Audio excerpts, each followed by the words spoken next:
Reading from the Japa Reform Notebook by His Holiness Satsarup Das Goswami Maharaj. The 10th offense is, after so many instructions, to still be attached to material things, to not have faith in the chanting of Hare Krishna, but to maintain material attachments. I am not this body, aham brahmasmi, not aham mameti. Aham mameti means I think I am this body. I think whatever this body is, that's me. And things in connection with this body are mine. These are false material conceptions. So the test of your progress in chanting Hare Krishna is how much you have given up these ideas.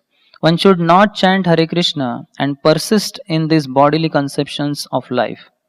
If you maintain material attachments and habits despite being given so many instructions, then you don't have full faith in the holy name. And this is the 10th offense. It is expected that by chanting you will not remain perpetually in the state of false ego, thinking, I am this body and things in relation to this body are mine. Of course, we don't expect the beginner to be on an advanced platform. If someone wants to spend some time with us, chant and take prasadam, then we are happy to serve him. But if someone says, I want to make all advancement, I want to serve the Lord, I want to get free of this material world, then he is advised to follow more strictly. And if he becomes initiated, at that time one is himself a preacher and he is chanting Hare Krishna under vow. Now he works diligently to chant offenselessly because he wants to make full, fast progress so that in this one lifetime he can go back to Godhead by his offenseless chanting. भोगैश्वर्य प्रसक्तानां तया अपहृत चेतसां व्यवसायात्मिका बुद्धिर समाधौ न विधीयते. Krishna says that the samadhi in the path of bhakti yoga does not come for those who are attached to material opulence and especially attraction for the opposite sex. So these two things, they reinforce the bodily consciousness. They are called Hiranya and Kashipu. So Kashipu means increasing the comforts in this material world by first connecting with the member of opposite sex and subsequently expanding one's material realm. And similarly, Hiranya means accumulating gold for material enjoyment. Actually, this is a very serious matter for us because in this world, to the degree we are identifying with the body, to that degree the next material body is assured. Body after body one has to take millions of lives. The example is given in Srimad Bhagavatam 11th canto. When a green tree showers seeds, plenty of seeds, thousands of seeds, and then it dries up. But then those seeds which are showered by the tree, they germinate and they give rise to many more trees. Similarly, when we are young, hale and healthy, we do so many karmic activities, identifying with the material body, they give rise to new material bodies in future. And this particular body dries up. Then the soul leaves this body and goes to future bodies, and then again, Janma Mrityu Jara Vyadhi keeps on going on like this, birth after birth. So if one wants to put a full stop to this useless game of taking material bodies, then one has to come to the realization that this material body is simply a filth. Prabhupada uses the word garbage. He says that when a jiva is present in this body, in a bus or a train, sometimes by mistake you hit a person little bit like this. Immediately he'll turn around and say, hey, why are you hitting me? So the jiva is very conscious. On the other hand, when a person dies, Prabhupada says, you can take their body and throw it in the street. You won't take any offense. And somebody can kick on that face also, he says. Still he won't take any offense. Why? It is simply garbage, he says. So Prabhupada is talking about this in Ashuchan and Vashochastvam lecture. He's saying, why are you uselessly crying for this garbage? He's saying. So that is actually, it is not exaggeration. It's literally true. This body is made up of flesh and bones and stool and bile and mucus and urine and sputum and all abominable substances. Like when the hair is on the head, people put shampoo and scented oils and keep it very nice like silken hair. One hair comes in the food, nobody will like it. They will throw away the whole food. Similarly, when nail is in the fingers, people put nail polish and show it to everybody. See me, see my beauty.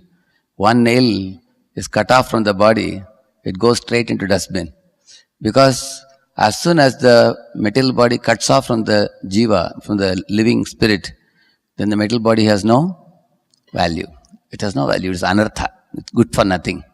Uh, at least the tree's body is good for making a table or chair. With this body, you can't do that also. So one should not attach too much importance to this material body. And one should actually, therefore, one should study the Sankhya 2.13 to 2.29 in the Bhagavad Gita. Talks elaborately about this principle, what we are talking here. And anybody who is too much materially attached should read that section. Similarly, in the Srimad Bhagavatam, Puranjana Upakhyan, it's very helpful for one to get rid of this material attachments, material identification. Actually, Sarva Upadi Vinirmuktam Tatparatpena Nirmalam means this only. Gradually, when we dissolve this material consciousness and identify that I am actually the spirit who is seated in the material bodily machine, and I am wandering in this world searching for enjoyment, and I am leaving one machine and accepting second machine, third machine and fourth machine like that. And this should be very clear in the minds of those who really want to advance in spiritual consciousness. Because when we use the word self, first we think body is the self, but body is a changing self. Mind is a changing self. But the soul is the unchanging self. And the super soul is unchanging.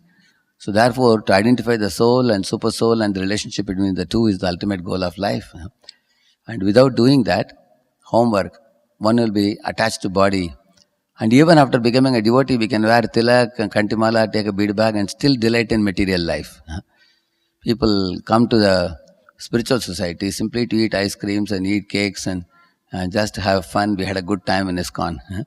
And we will never make any progress at all. Because we are looking for material enjoyment even in a spiritual society. And we can hang around and we are not going to get purified. Just like somebody can go to Bhaktivedanta hospital, hang around for a couple of days and come back without meeting the doctor and taking the medicine. If you say, I had a good association of doctors, what is the use? If you don't take the medicine and cure your disease. So, in the same manner, we have come into the spiritual society for cleansing the heart, by accepting the medicine of the holy name. And this will only work if you follow the patya. If one is having a diabetes, one shouldn't eat sweets. At the same time, one should take the bitter medicine. Both. If one is taking medicine and also eating sweets, it's like lighting fire and pouring water. Similarly, doing spiritual activities and again becoming materially attached is like lighting fire and pouring water. It will not help. So therefore, this 10th offense talks about after hearing so much, one should think about it, contemplate about it, and one should implement it and try to act on the platform of spirit soul. And by increasing our devotional activities and services, gradually that spiritual consciousness will dawn. Otherwise, more we are indulging in material success, material money making, material fame, there no progress. And this is the reason why Prabhupada established his society with so many services to the deities, so many services to the Acharya by distributing books and doing Harinam Sankirtan, wearing dhoti kurta, wearing saris. The whole idea is we have to spiritualize our mind. When mind becomes purified and spiritualized, then the bodily identification reduces gradually and comes to a point where one identifies myself as Krishna's servant and Vaishnava's servant, Guru's servant, and I have no other identity. And that is a very conducive state of consciousness for chanting the holy name. Because Jivar Sarupohoy, Krishna Nitya Das. Jeev Krishna Das, Yai Vishwas, Korle Toar, Dukkanai. So in that identification, one can chant blissfully, Hare Krishna, Krishna Krishna, Hare Hare, Hare Ram, Ram Ram. Harinam Prabhu ki